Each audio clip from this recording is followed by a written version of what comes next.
Hello eighth class बच्चों, good morning. बच्चों, हमने कल 2.3 कंप्लीट कर लिया था। आज हम करेंगे एक्सरसाइज 2.4। तो आओ बच्चे, क्वेश्चन नंबर 1 को पहले एक बार समझते हैं कि क्या लिखा हुआ है। इसमें लिखा हुआ है Amina thinks of a number and subtract 5/2 from it. Amina नाम की एक लड़की है जो कि अपने मन में एक नंबर सोचती है। क्या सोचती है हमें नहीं पता, और वो जो नंबर सोचती है उसमें से 5/2 को माइनस करती है। तो बच्चे हम क्या करेंगे, हालांकि हमें पता नहीं है नंबर, तो हम अपने मर्जी से कुछ मानेंगे। क्या मानेंगे? एक्स वाई जेड, कुछ भी मान लो। तो हमने क्या माना? एक्स माना। तो आप लिखोगे let Amina thinks of a number is X. बच्चे क्या माना हमने? एक्स माना, एक्स मान लिया। ठीक है। अब जो उसने माना उसमें से उसने सब्ट्रैक्ट किया किसको बच्चे? 5/2 को। तो 5/2 को उसने क्या किया? माइनस किया। अब क्या कह रहा है? अब कह रहा है कि सी मल्टीप्लाइज द रिजल्ट बाई 8, यानी जो रिजल्ट आया, यानी एक्स में से 5/2 को माइनस करने पे जो आया उसमें उसने किससे मल्टीप्लाई किया?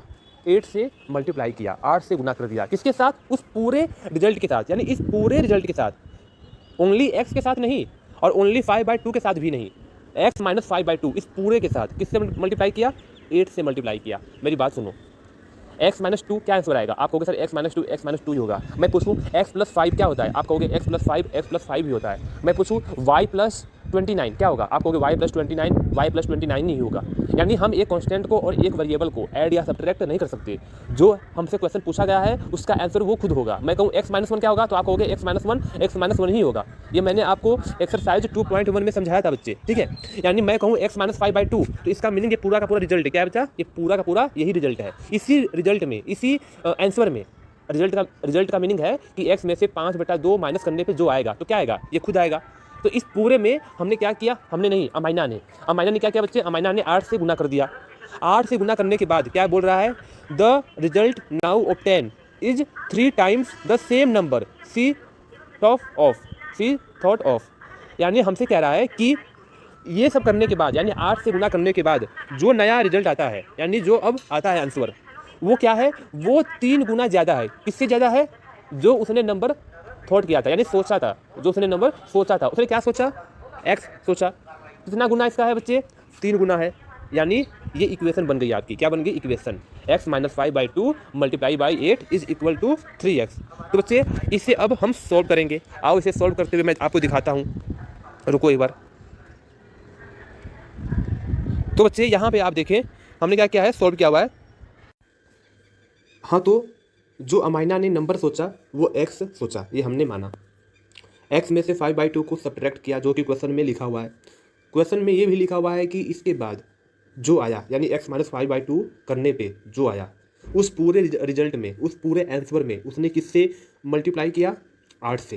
तो मैंने भी 8 से मल्टीप्लाई कर दिया इस पूरे के साथ, इस पूरे रिजल्ट के साथ मल्टीप्लाई कर दिया। 8 और ब्रैकेट के बीच में देखो, रुको, 8 और इस ब्रैकेट के बीच में कुछ नहीं है, यानी मल्टीप्लाई है। तो 8 की मल्टीप्लाई किसके साथ है? सिर्फ x के साथ नहीं है, x के साथ भी है और -5/2 के साथ भी है। ध्यान देना, यहाँ पे डिस्ट्रीब्यूटिव प्रॉपर्टी लगेगा। इसके बाद जो नया रिजल्ट आया, यानी ये सब करने के बाद जो आंसर आता है अमाइना का, वो क्या बोली? वो बोली कि जो आया वो 3 गुना ज़्यादा आया। किससे 3 गुना ज़्यादा? जो उसने नंबर सोचा था। उसने क्या सोचा? x सोचा। तो x का 3 गुना 3x, 3 टाइम्स द नंबर, ठीक है। अब इसके बाद सिर्फ आपको कैलकुलेशन करनी है। मैं आपको कैलकुलेशन नहीं समझाऊंगा, ये कैलकुलेशन आप देखकर खुद से समझेंगे। कोई भी बच्चा बिना समझे नहीं कॉपी करेगा। पहले इसको समझेंगे, जहाँ पे प्रॉब्लम हुई वहाँ पे मुझको पूछेंगे। मैं इसलिए नहीं समझा रहा हूँ क्योंकि आपके एक्सरसाइज 2.1 और 2.2 में इस प्रकार की कैलकुलेशन कई बार आ चुकी है, कई बार आपकी प्रैक्टिस हो चुकी है। तो बच्चे वो प्रैक्टिस क्यों हुई थी? वो प्रैक्टिस इसलिए हुई थी ताकि आप उन कैलकुलेशन को इस प्रकार के क्वेश्चन में यूज कर सको। जब आप यहाँ पे यूज ही नहीं कर सकते तो वो सब सीखने का क्या फ़ायदा था? इसलिए ये आप खुद से कैलकुलेशन करेंगे, मैं कैलकुलेशन आपको नहीं समझाऊंगा। हाँ, आप समझे, आप चाह कर भी नहीं समझ पाए तो मैं ज़रूर आपको बताऊंगा। पूछेंगे तो आप पहले ट्राई करो, प्रयास करो, नहीं होता है तो आप मुझसे पूछो। आप पूछेंगे तो मैं आपको अच्छे से समझाऊंगा कैलकुलेशन, ठीक है। तो हम आते हैं बिल्कुल लास्ट पे। लास्ट में क्या है बच्चे? x इज इक्वल टू 4, यानी मैंने x की वैल्यू 4 निकाल दिया है इसको सॉल्व करके। यानी जो नंबर उसने सोचा वो क्या सोचा? उसने 4 को सोचा।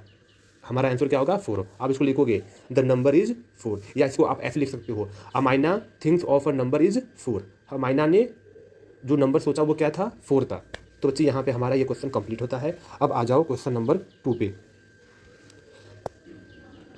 बच्चे क्वेश्चन नंबर 2 में क्या लिखा हुआ है, एक रुको भी इसको मैं हटा दूँ, रुको रुको रुको। क्वेश्चन नंबर 2 में लिखा हुआ है a positive number is 5 times another number, यानी एक पॉजिटिव नंबर है जो कि किसी दूसरे नंबर से 5 गुना ज़्यादा है। मैं फिर से कह रहा हूँ, एक पॉजिटिव नंबर है जो कि किसी दूसरे नंबर से 5 टाइम्स है, यानी 5 गुना है। अब हमें नंबर पता नहीं है कौन कौन से नंबर है, तो हम मानेंगे यहाँ पे let first number is x, जो पहला नंबर है वो क्या है एक्स है। फिर हम मानेंगे जो दूसरा नंबर होगा वो क्या मानेंगे, वो मानेंगे हम 5x। क्यों माना 5x, क्योंकि क्वेश्चन में लिखा हुआ है कि जो नंबर है वो किसी दूसरे नंबर का 5 गुना ज़्यादा है, किसी दूसरे नंबर का 5 गुना ज़्यादा है। तो हमने एक नंबर को माना x, let one number is x, तो अदर नंबर क्या होगा, अदर नंबर होगा 5 गुना ज़्यादा, तो 5x। अब हमसे बोला हुआ है if 21 is added, if 21 is added to both the number. हमसे ये बोला हुआ है कि हमने 21 को ऐड किया, क्या किया, 21 को ऐड किया, किसमें, दोनों नंबर में। इसमें भी 21 को ऐड किया तो क्या बन गया ये x प्लस 21, और इसमें भी हमने 21 को ऐड किया तो क्या बन गया 5x प्लस 21। दोनों नंबर में 21 को ऐड करने के बाद क्या लिखा हुआ है, then one of the new number becomes twice the other new number, यानी ये भी एक न्यू नंबर हो गया और ये भी एक न्यू नंबर हो गया। अब इनके बीच में तुलना कर रहा है कि इनमें से, इन दोनों नंबर में से, इन दोनों न्यू नंबर में से, इन दोनों न्यू नंबर में से जो एक नंबर है वो दूसरे नंबर का ट्वाइस है, दो गुना है, क्या है, दो गुना है।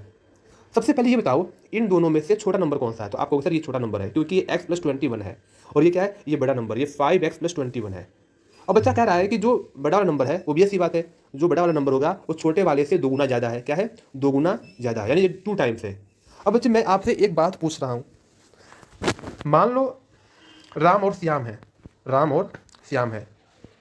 राम की जो उम्र है बच्चे मान लो 20 साल है, क्या है, 20 साल है, 20 साल राम की एज है, और श्याम की एज है मान लो बच्चे 10 साल है, क्या है, 10 साल।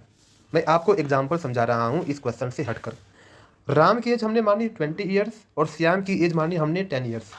यहाँ पे आपको साफ साफ दिख रहा है कि जो राम की एज है, जो राम की एज है वो श्याम की एज से दोगुना है, ट्वाइस है। राम की एज 20 और इसकी एज 10। अब मान लो बच्चे हम इन दोनों को इक्वल करना चाहते हैं, मान लो इन दोनों की उम्र को इक्वल करना चाहते हैं, तो आप क्या करोगे, आप ट्वाइस कौन है, ट्वाइस है राम, ट्वाइस कौन है, राम।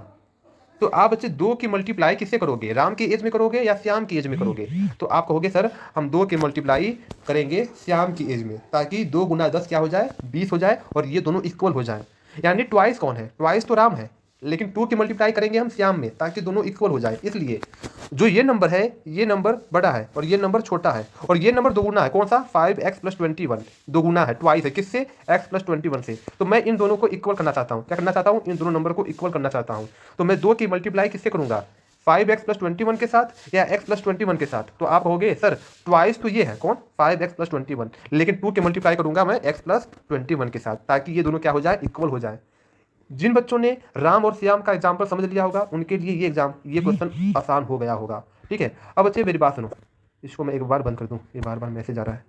अब बच्चे मेरी बात सुनो, ये तो मैंने आपको इस पूरे क्वेश्चन का एक छोटा सा इंट्रोडक्शन समझा दिया कि शुरुआत कैसे करेंगे और हमारा इक्वेशन कैसे बनेगा। अब आ जाओ कैलकुलेशन पे। तो बच्चे कैलकुलेशन के लिए मैं आपको ले जाता हूँ नेक्स्ट पेज पर। हाँ, तो बच्चे यहाँ भी देखो मैंने आपके लिए कैलकुलेट किया हुआ है कि हमने नंबर क्या माना, x माना, तो दूसरा नंबर क्या होगा, 5x होगा। क्यों होगा 5x, क्वेश्चन में देखो आप खुद से जाकर, दोनों साइड हमने 21 को ऐड किया, तो दोनों में हमने 21 को ऐड कर दिया। अकॉर्डिंग टू क्वेश्चन के अनुसार क्या लिखा हुआ है कि जो ये नंबर है ये दोगुना है, किसका, x प्लस 21 का दोगुना है, ट्वाइस है। तो मैं 2 की मल्टीप्लाई छोटे वाले के साथ करूंगा ताकि इक्वल हो जाए। तो 2 की मल्टीप्लाई मैंने x प्लस 21 के साथ किया, अब ये दोनों इक्वल हो गए, यानी हमें इक्वेशन मिल गया। अब इस इक्वेशन को हमें बस सॉल्व करना है कैलकुलेशन करके। तो 2 की मल्टीप्लाई x के साथ भी और 2 की मल्टीप्लाई 21 के साथ भी, जो आएगा उसके हिसाब से आप वेरिएबल वालों को ले आओगे लेफ्ट हैंड साइड और कॉन्स्टेंट वाले को ले जाओगे आप राइट हैंड साइड, यानी कॉन्स्टेंट एक तरफ और वेरिएबल एक तरफ। तो 2x में से 5x के बच्चे क्या हुआ, 3x बचा। सॉरी -3x हुआ। क्यों? बड़ी वैल्यू क्या है? 5 है, इसके पहले क्या है? माइनस है। 21 में से 42 गया तो -21 आएगा। x की वैल्यू क्या आ गई? 7 आ गई। कैसे आ गई? खुद से देखिए आप। तो बच्चे x की वैल्यू 7 आ गई, यानी हमने जो पहला नंबर माना था वो क्या माना था? वो माना था हमने x, यानी यहाँ पे जो फर्स्ट नंबर होगा 1 number is x। Another number क्या होगा बच्चे? 5x, यानी 5 × 7 35। यहाँ पे हमारे दोनों नंबर निकल गए। तो इस प्रकार क्वेश्चन नंबर 2 को आप करेंगे। तो इस वीडियो में हम 2 ही क्वेश्चन करेंगे क्योंकि वीडियो लंबी बन चुकी है, और अगले वीडियो में हम आगे के क्वेश्चन समझेंगे। ठीक है बच्चों, तो आप इसको अच्छे से अपने कॉपी में सॉल्व करके लिखेंगे। कहीं भी कोई डाउट हुआ, इवन कैलकुलेशन में भी कोई डाउट हो तो मुझसे पूछेंगे। तो बच्चों आप इसको ठीक से करें। हैव अ नाइस डे बच्चों, गॉड ब्लेस यू।